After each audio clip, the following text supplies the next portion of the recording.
अपनी मंजिल की तरफ बढ़ते रहें। आप चाहे कितने भी माहिर और अनुभवी क्यों ना हो, सीखना कभी मत छोड़िए, क्योंकि सीखने का कोई अंत नहीं है। जीवन में इतना कुछ है सीखने के लिए कि आप जिंदगी भर भी सीखें तो कम है। कई लोग सोचते हैं कि एक बार स्कूल या कॉलेज की पढ़ाई पूरी हो जाने के बाद उन्हें कुछ और सीखने की आवश्यकता नहीं है, कुछ नया पढ़ने की जरूरत नहीं है। तो क्या आप जो कुछ भी सीखते हैं, क्या वो सिर्फ स्कूल तक ही सीमित है? नहीं, बिल्कुल नहीं, क्योंकि सीखना कभी खत्म नहीं होता। ऐसी कई चीजें होंगी जो आपने अब तक नहीं सीखी होंगी। अगर आप में कोई हुनर है तो उसे अभ्यास से और निखारिए, क्योंकि जब आप सीखना छोड़ देते हैं तो आप अपने हुनर को खोने लगते हैं, जो भगवान ने आपको आशीर्वाद स्वरूप दिया है। जीवन में हर चीज अभ्यास से ही सीखी जाती है। बार बार अभ्यास कीजिए, मगर रुकिए नहीं। अगर आपने अभ्यास करना छोड़ दिया तो जहां आप आज हैं, अगले साल भी बस वहीं के वहीं रह जाएंगे। आप नहीं तो कोई और आपसे आगे निकल जाएगा और आपको पूरे 1 साल के लिए पछाड़ देगा।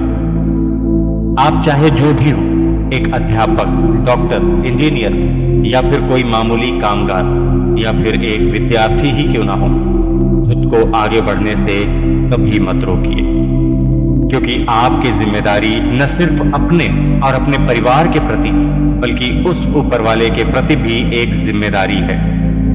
दुनिया तेजी से बदल रही है और आपको इसके साथ कदम मिलाकर चलना ही पड़ेगा।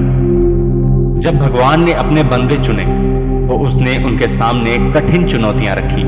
वो चुनौतियां थी सीखने की, ज्ञान अर्जित करने की, ना कि यूं ही खाली बैठे रहने की। यही बात हम पर भी लागू होती है कि हम जीवन में कुछ ना कुछ सीखते रहें, नया करते रहें, और जिंदगी का यही उसूल भी है।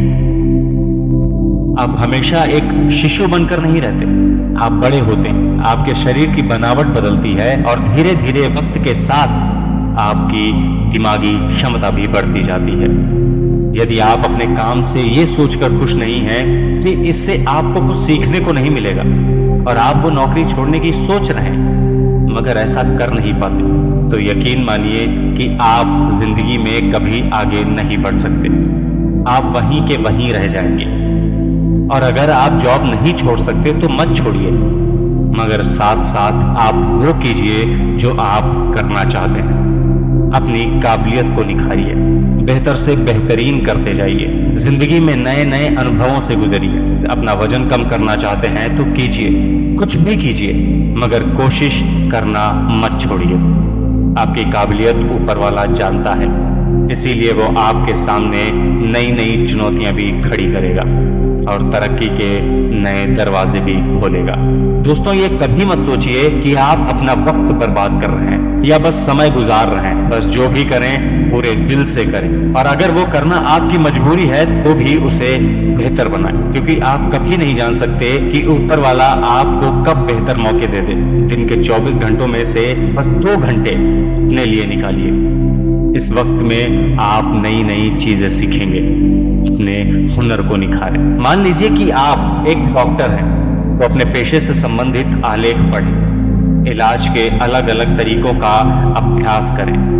खतरे मोल लेने से डरे नहीं, क्योंकि आपके पास खोने के लिए सिर्फ डर है, और अगर सफल हुए तो कामयाबी आपके साथ होगी। याद रखिए, जो खतरे मोल लेता है वही खुद को बेहतर बना सकता है। अब माना आप किसी दफ्तर के कर्मचारी हैं और आप एक लंबी छुट्टी पर जाते हैं। अगर आपके न होने पर भी दफ्तर का काम काज सुचारू रूप से चल रहा है तो ये बात बेशक दफ्तर के लिए तो अच्छी है, पर ये आपके लिए बिल्कुल भी अच्छी नहीं होगी।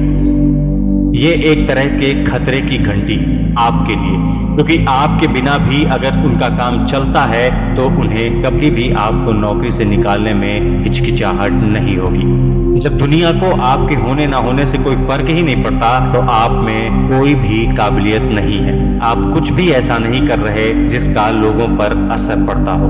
अब अपने आप से पूछें, आप क्या हो? समस्या का समाधान निकालने वाले या फिर समस्या सुनाने वाले? क्या आप अपने बॉस के पास जाकर उन्हें बस अपनी समस्याएं बताकर चले आते हैं, या फिर पास जाकर उन्हें कोई समस्या बताते हैं और उसका समाधान भी खुद सुझाते हैं? याद रखें, समस्या का रोना रोने के बजाय हमेशा उसका समाधान ढूंढने की कोशिश करें। जो कुछ भी आप करें उसके लिए एक प्लान दिमाग में सोच कर रखें। सपना देखना अच्छा है, मगर इतना ही काफी नहीं है, उसके लिए मेहनत भी करें। मान लीजिए कि आप पतला होना चाहते हैं और अपने को 10 किलो कम देखने की कल्पना भी करते हैं। मैं पौष्टिक खाना खाऊंगा, हफ्ते में 3 दिन जिम जाऊंगा। सिर्फ ये सोचने से नहीं, बल्कि जिम में जाना शुरू कर दीजिए, पौष्टिक खाना शुरू कर दीजिए और हर रोज अपनी कल्पना में खुद को सेहतमंद और तंदुरुस्त देखते रहिए। ऊपर वाला हमारे सामने ऐसे कई लोगों का उदाहरण रखता है जिनसे हम कुछ सीख सकें। तो उन सुनहरे मौकों को हाथ से जाने मत दीजिए, उन्हें लपट लीजिए। अगर आपको समझ नहीं आ रहा तो उनसे पूछिए कि ये कैसे होता है। सफल लोगों को अपने जीवन का हीरो बनाइए, उनसे मित्रता बढ़ाइए। पाब्लो कार्ल्स महान चेलो वादकों में से एक थे। 12 साल की उम्र से ही उन्होंने चेलो बजाना शुरू कर दिया था और इस कला में माहिर बन गए थे। फिर भी 85 साल की उम्र तक उन्होंने इसे सीखना नहीं छोड़ा था। वे हर रोज इसका अभ्यास करते थे। तो दोस्तों, अगर आपको ये वीडियो अच्छा लगा तो आप इसे लाइक करें, इस चैनल को सब्सक्राइब करें और अपने दोस्तों को जरूर शेयर करें। धन्यवाद।